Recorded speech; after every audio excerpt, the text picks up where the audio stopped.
Assalamualaikum warahmatullahi wabarakatuh dan selamat siang. Perkenalkan, nama saya Agung Ayu Ratida Nuharsa dengan NIM F2312018.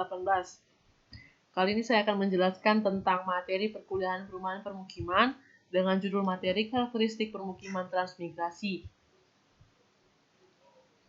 Jadi transmigrasi sendiri merupakan perpindahan penduduk secara sukarela untuk meningkatkan kesejahteraan dan menetap di kawasan transmigrasi yang diselenggarakan oleh pemerintah. Adapun orang yang melaksanakan program transmigrasi biasanya disebut juga dengan transmigran. Untuk program transmigrasi sendiri yang ada di Indonesia sudah terjadi sejak tahun 1905, yang mana pada saat itu program transmigrasi pertama kali dicanangkan oleh kolonial Belanda yang terus masih dilakukan hingga saat ini. Kemudian selanjutnya ada macam dan jenis transmigrasi. Yang pertama ada transmigrasi umum, kedua ada transmigrasi swakarsa berbantuan, yang terakhir ada transmigrasi swakarsa mandiri. Untuk transmigrasi umum sendiri dikatakan sebagai program yang menjadi tanggung jawab pemerintah dengan melakukan pemberdayaan serta penyediaan ruang bagi masyarakat untuk mendapatkan bantuan berupa lahan usaha dan lahan tempat tinggal beserta rumah dengan status hak milik. Selanjutnya ada transmigrasi swakarsa berbantuan, di mana dalam menjalankan program transmigrasi swakarsa berbantu ini, pemerintah hanya dapat membantu dalam batasan tertentu agar mitra dari badan usaha lain bisa turut adil dan setara pada masyarakat guna mendapatkan sarana usaha atau lahan usaha dengan status hak milik dengan status lain sesuai dengan pola usahanya, lahan tempat tinggalnya beserta rumah dengan status hak milik. Kemudian yang terakhir ada transmigrasi swakarsa mandiri, di mana jenis transmigrasi ini dapat dikatakan sebagai program transmigrasi yang apabila seorang kelompok ingin melakukan transmigrasi tetapi biaya perpindahan ditanggung sendiri oleh transmigran yang bersangkutan, namun tetap mendapat bimbingan fasilitas oleh pemerintah. Selanjutnya ada konsep kawasan transmigrasi,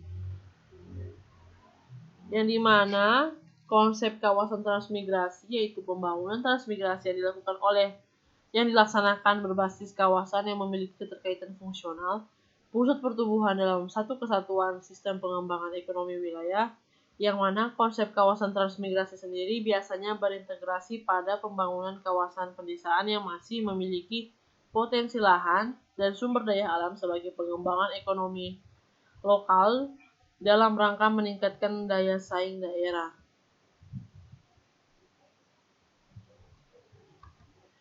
Selanjutnya ada rencana kawasan transmigrasi. Satu kawasan transmigrasi terdiri atas beberapa satuan kawasan pengembangan atau SAP. Minimal ada 3 SAP dalam satu kawasan transmigrasi. Dan salah satunya akan menjadi KBP, KPB, atau pusat kawasan itu yang disebut dengan kawasan perkotaan baru. Dan setiap SAP tersebut terdiri dari beberapa desa, yang minimal ada 3 desa, dan salah satu dari desa tersebut akan menjadi desa utama sebagai pusat SAP atau satu satuan kawasan pengembangan. Sehingga hal inilah yang disebut dengan rencana transmigrasi berbasis kawasan.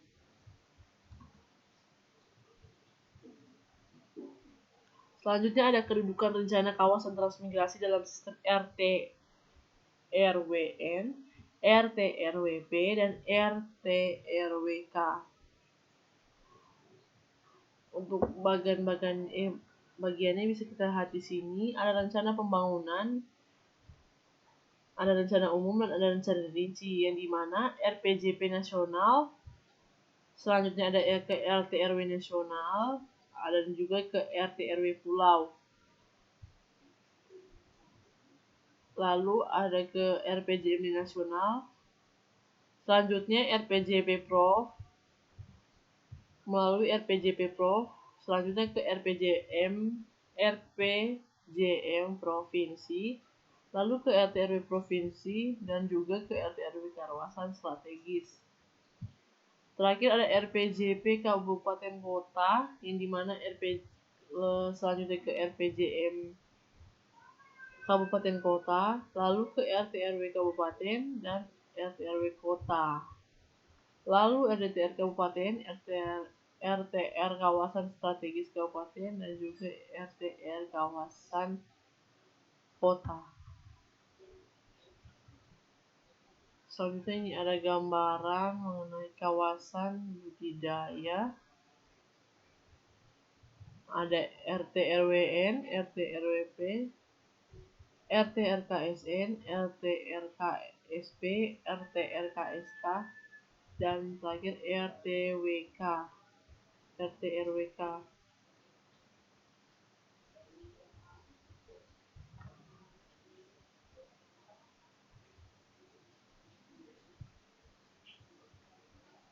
Untuk gambaran kawasan strategis, bisa kita lihat di sini, yang dimana setiap SP dalam SKP tersedia ada sarana, yang dimana sarana itu ada tempat tinggal, pelayanan umum, pelayanan pendidikan dasar setingkat sekolah dasar, ada pelayanan kesehatan setingkat, ada puskesmas pembantu, ada pasar, ada pusat percontohan, ada juga jaringan prasarana seperti jalan poros dan jalan desa.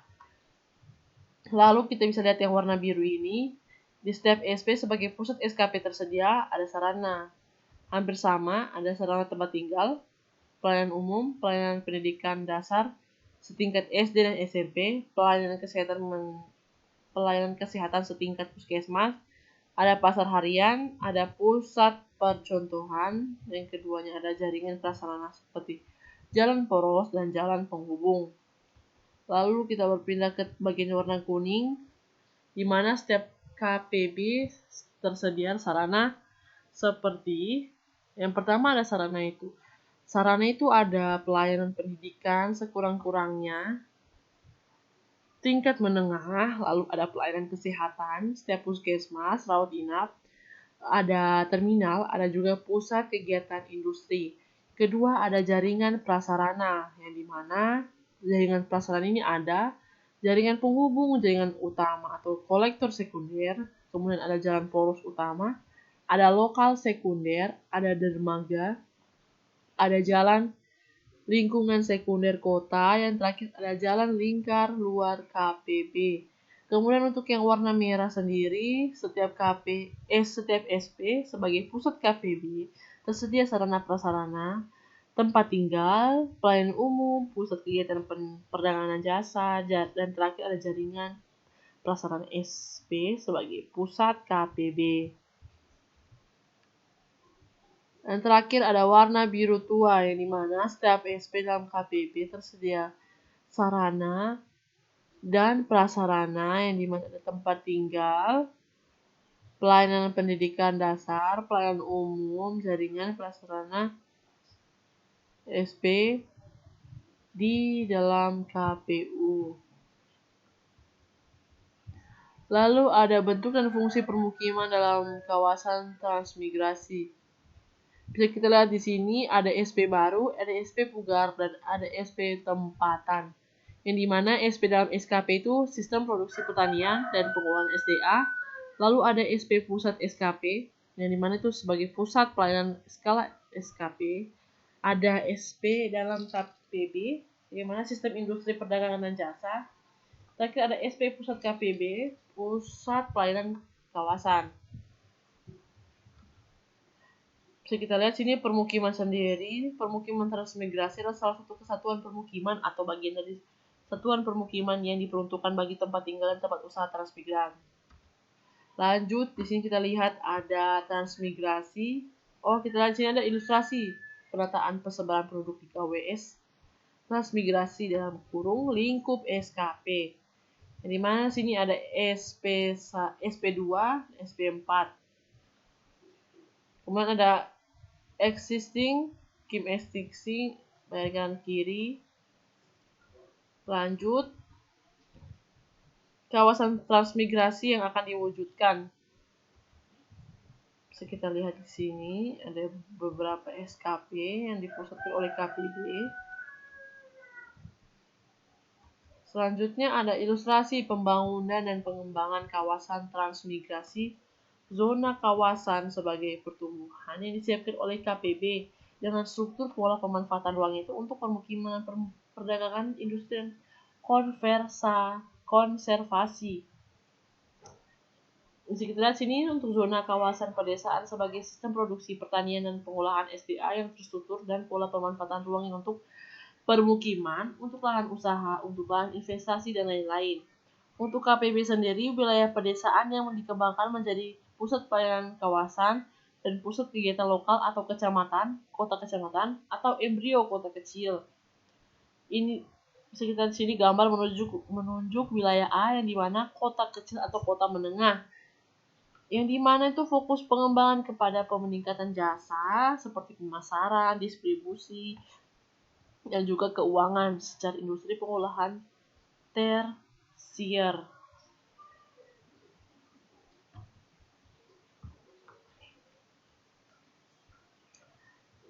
Lalu ada ilustrasi bentuk kawasan transmigrasi sebagai satu kesatuan sistem pengembang ekonomi wilayah dengan produk unggulan tertentu, di mana zona kawasan sebagai pusat pelayanan, industri, pengolahan atas produk unggulan di kawasan yang bersangkutan, perdagangan dan jasa, serta permukiman perkotaan. Lanjut, ada zona kawasan pedesaan sebagai sistem produksi pertanian dan pengolahan sumber daya alam, produk unggulan tertentu sebagai potensi kawasan. Lalu ada sini desa pengungkit sebagai pusat pelayanan lingkungan yang melayani desa-desa sekitarnya. Di sini dikatakan bahwa kota kecil atau kota menengah atau pasar produk dari klaster kawasan pedesaan. Lanjut, ada struktur tata ruang wilayah pembangunan transmigrasi.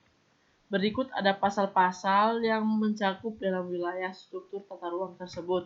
Ada pasal 18 Peraturan Pemerintah Nomor 2 Tahun 1999. Ada pasal 19 Peraturan Pemerintah Nomor 2 Tahun 1999 tentang warung, koperasi, pasar, SD, BP, balai desa, tempat ibadah. Selanjutnya ada pasal 17 Peraturan Pemerintah Nomor 2 Tahun 1999 yang dimana pusat kegiatan ekonomi wilayah, pusat kegiatan industri dan olah hasil, pusat pelayanan jasa dan perdagangan, pusat pelayanan kesehatan, pusat pendidikan menengah, dan terakhir pusat pemerintah. Sekitar sini ada gambar.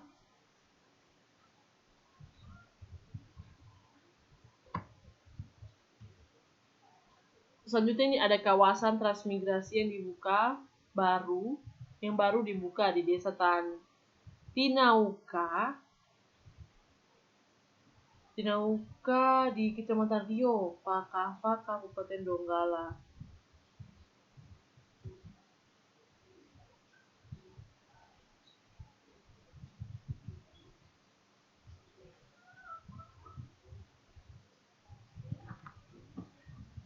Mohon maaf, bisa kita lihat pada gambar kawasan transmigrasi yang ada di desa ini menunjukkan adanya konsep kawasan transmigrasi yang identik dengan pola agraris, yaitu pola yang berorientasi pada lahan pertanian dan perkebunan, yang mana konsep kawasan pertanian dan perkebunan yang ada di wilayah ini banyak dikembangkan dan juga diperuntukkan dengan tujuan untuk mendorong atau meningkatkan pangan di Indonesia atau swasembada, diselenggarakan oleh pemerintah. Lalu ini ada permukiman khusus transmigrasi pendatang di Subai, Kabupaten Teluk Wondana, Papua Barat.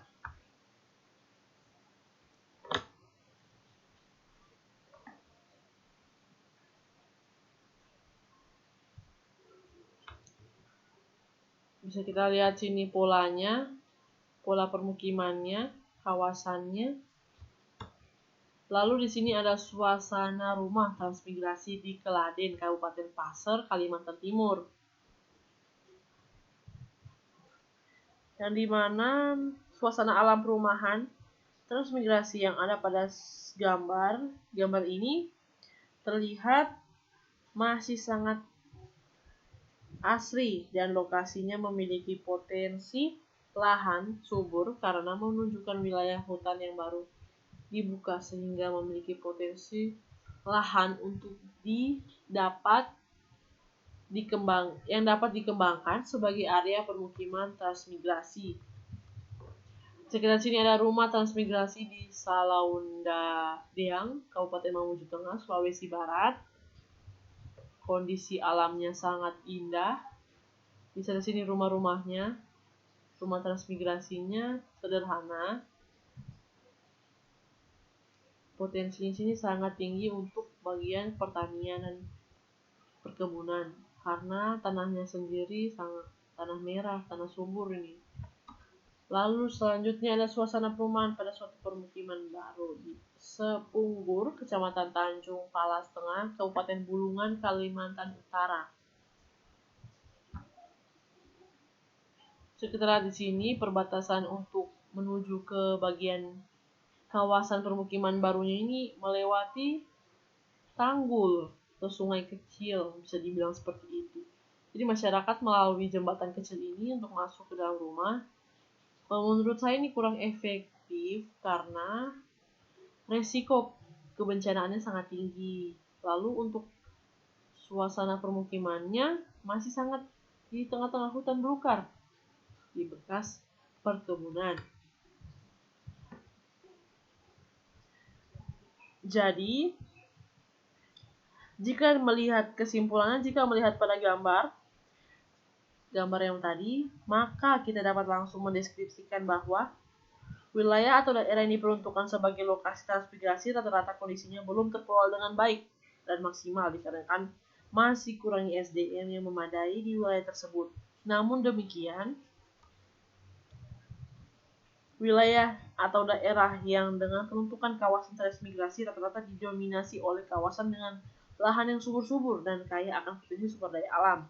Dengan kondisi inilah program transmigrasi menjadi solusi yang sangat strategis untuk dikembangkan. Terima kasih, sekian dari saya. Mohon maaf bila ada salah-salah kata. Terima kasih sudah mendengarkan presentasi materi pada kali ini. Selamat siang dan Assalamualaikum warahmatullahi wabarakatuh. Saya Agung Ayurati dan Nuharsa dengan NIM F2312018. Ucap pamit, terima kasih.